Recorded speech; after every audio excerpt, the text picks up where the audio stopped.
네, 안녕하세요. 윤지원 목사입니다. 오늘은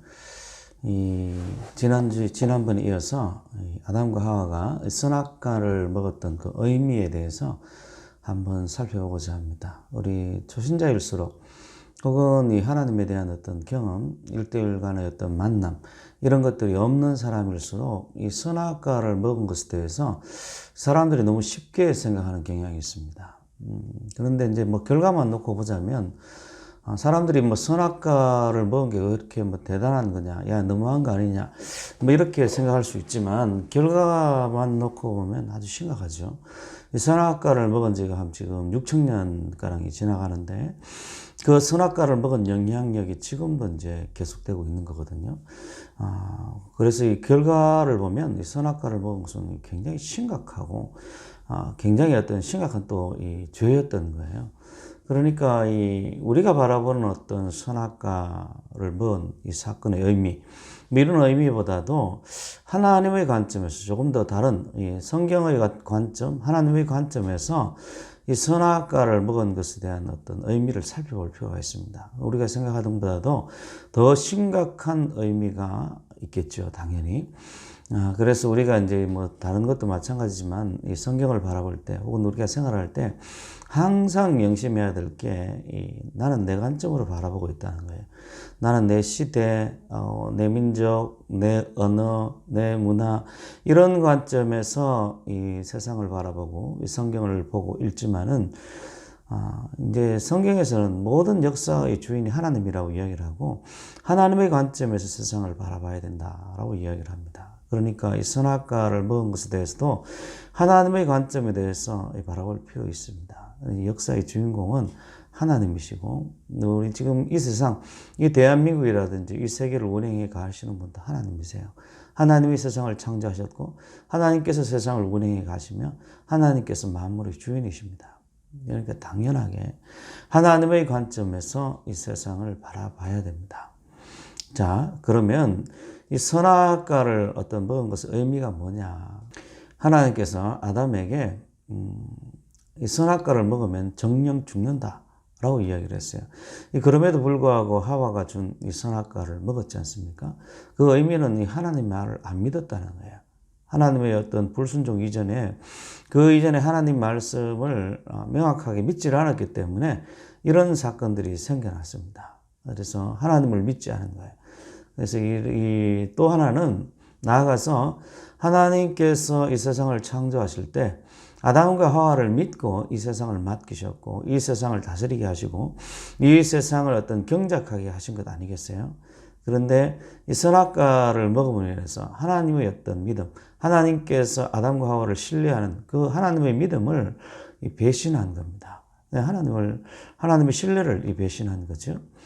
그 결과로 이 하나님께서 지으신 이 창조 세계가 훼손되었어요. 하나님께서 세상을 지으실 때 하나님 말씀으로 짓습니다. 그래서 말씀으로 빛이 있어라.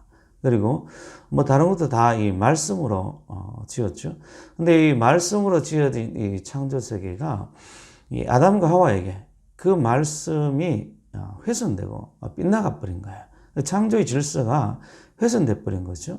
나아가서 하나님의 약속과 명령도 역시 훼손되고 버린 겁니다. 아담과 하와에게 주어진 이 선악과를 먹으면 정령 죽으리라. 이 말씀과 동일한 무게를 가지는 게 생육하고 번성하라. 뭐 이런 것들인데 이 하나님께서 금지 명령을 하신 그 금지 명령이 훼손되고 버려서 다른 말씀도 역시 당연하게 영향을 받게 되어 있어요. 영향을. 우리도 뭐 지금도 뭐 캘리포니아에서 나비가 나르면 우리 한국에서 뭐 태풍이 분다 뭐 이런 이론들 있잖아요. 그런 이론들처럼 창조 세계는 긴밀하게 다 연결이 되어 있습니다. 그런데 이 선악과를 먹지 말라라는 이 말씀을 어김으로 인해서 다른 약속과 명령도 역시 같이 훼손이 되어 버린 겁니다. 그 다음에 이 하나님의 약속과 명령이, 이 말씀으로 지어진 하나님의 약속과 명령이 훼손되었으니까 당연히 하나님께서 지으신 이 창조의 아름다움들, 창조세계, 피조세계의 아름다움들도 훼손이 되고 그와 동시에 그 속에 드러난 하나님의 영광도 역시 훼손이 되어버린 거죠. 그리고 더욱더 이제 심각한 것은 하나님의 형상으로 지음받은 인간이 하나님 안에, 하나님의 약속 안에 머물러 있어야 되는 것인데 그렇게 하지 못함으로 인해서 하나님의 형상이 역시 인간에게 있어서 주어진 하나님의 형상도 역시 훼손되었고 인간에게 나타난 하나님의 영광도 역시 훼손되었어요. 완전히 없어졌다라고 볼 수 없는 것이 왜냐하면 인간이 어떤 육체적인 어떤 생명이 살아있으니까 완전히 없어졌다. 이렇게는 볼 수 없지만 그렇다고 해서 이 훼손이란 의미를 축소해서도 안 됩니다. 우리 전도폭발 훈련을 받을 때 보면 상한 계란을 이야기를 하는데 계란이 상했을 때 그것을 먹을 수 있느냐 뭐 없느냐 뭐 이런 거 가지고 질문을 하기도 하죠. 그런 의미에서 인간에게 하나님의 형상이 훼손됐다는 것은 이 하나님께서 처음에 만드실 때 그 의도가 훼손되었다는 것과 동일한 의미를 가집니다. 그래서 어떻게 보면 뭐 전적인 부패라고 이야기를 하죠. 그런 의미도 역시 함께 들어가 있는 거죠. 그래서 이런 어떤 것들이 또 나아가서 어떤 의미를 또 가지게 되는가 하면 하나님께서 이 세상을 창조하실 때 그러니까 빛을 창조하시고 지구를 창조하시고 하늘에 나는 새와 동물을 창조하시고 그 정점에 인간을 창조하시고 인간에게 모든 것을 다스리게 했잖아요. 하나의 하나님께서 왕국을 이루신 겁니다. 그 왕국을 또 생육하고 번성하라, 땅에 충만하라 해서 이 아담을 통해서 지어진 그 하나님께 지어진 그 왕국들이 아담을 통해서 계속해서 널리 확산되어지고 하나님 나라가 이루어진 그 상태에서 또 이루어져 가길 원했던 거예요. 하나님의 나라는 생명력이 있고 진행되어지는 그런 나라입니다. 그런데 이 아담과 하와가 하나님께 반역함으로 인해서 하나님의 나라가 파괴돼 버린 거예요. 파괴돼 버린 거예요. 참 아쉬운 사건이었죠. 그래서 오늘날에도 우리가 주님께서 가르치신 기도를 할 때 하나님의 뜻이 하늘에서 이룬 것 같이 땅에서도 이루어지리다 라고 이야기를 하고 나라가 이 땅에 임하게 해달라는 어떤 기도를 하는데 왜냐하면 아담과 하와가 범죄해서 이 하나님의 나라가 파괴되어 버린 거예요. 파괴되어 버린 거예요. 그래서 이 하나님의 나라는 이 아담과 하와가 어떤 하나님의 어떤 형상을 가지고 세상을 다스리기도 하지만 또 하나는 이 하나님의 어떤 긴밀한 관계, 하나님과 어떤 교통을 통해서 이루어지는 어떤 그런 나라이기도 하거든요. 하나님 나라의 중요한 이 특징이 통치 아닙니까? 하나님께서 다스리는 하나님의 임재잖아요. 그런데 이 아담이 이 선악과를 먹어서 하나님께 어떤 반역한 결과를 가지게 오게 되고 그것이 하나님의 보호에서 빗겨나게 되는 겁니다. 그래서 하나님의 완벽한 보호가 인간의 불순종을 통해서 파괴되어지고 빗겨나게 버리게 된 거예요. 그래서 그런 어떤 것들을 우리는 보통 이제 다른 말로 죄가 유입됐다, 이 세상에 유입됐다라고도 볼 수 있습니다. 부패한 것이 이 땅에 유입이 되고 죄가 이 땅에 유입이 되고 이 하나님의 어떤 보호 속에 없는 말씀 속에 있어야 완벽한 순종이 되어야 선악과를 먹지 않아야 하나님의 완벽한 보호가 이루어질 텐데 선악과를 먹는 바람에 완벽한 보호에서 벗겨지고 이 죄가 이 세상에 유입이 됩니다.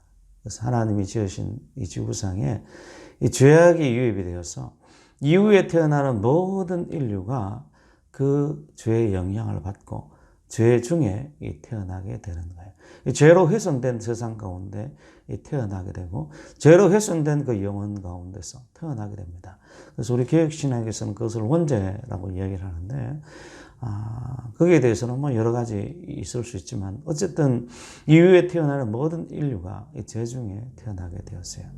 그래서 이런 것들은 또 하나 더 나아가서 하나님께서 아담을 이 세상의 정점으로 세우셨기 때문에 그 세상에서 가장 꼭대기에 있는 지도자, 지배자로 세웠기 때문에 아담에게 속해 있는 그러니까 아담의 어떤 지배 아래에 있는 모든 것들이 이 죄의 영향을 받게 되는 것을 이야기를 합니다. 그래서 하나님께서 아담과 하와에게 벌을 내릴 때 이 땅의 어떤 저주를 이야기를 하는데 그건 어떻게 보면 하나님께서 저주하신 것이기도 하지만 지극히 자연스러운 거예요. 왜냐하면 이 세상이 아담의 지배 아래 아담에게 속해 있기 때문에 그렇습니다. 그 말은 이 세상 모두가 다 타락하게 되고 하나님께서 세우신 질서들이 마치 유리가 한쪽이 깨지면 막 금이 쭉 이렇게 가잖아요. 그것처럼 세상이 그렇게 점점 타락 가운데서 더욱더 타락이 깊어가는 것을 의미합니다. 동시에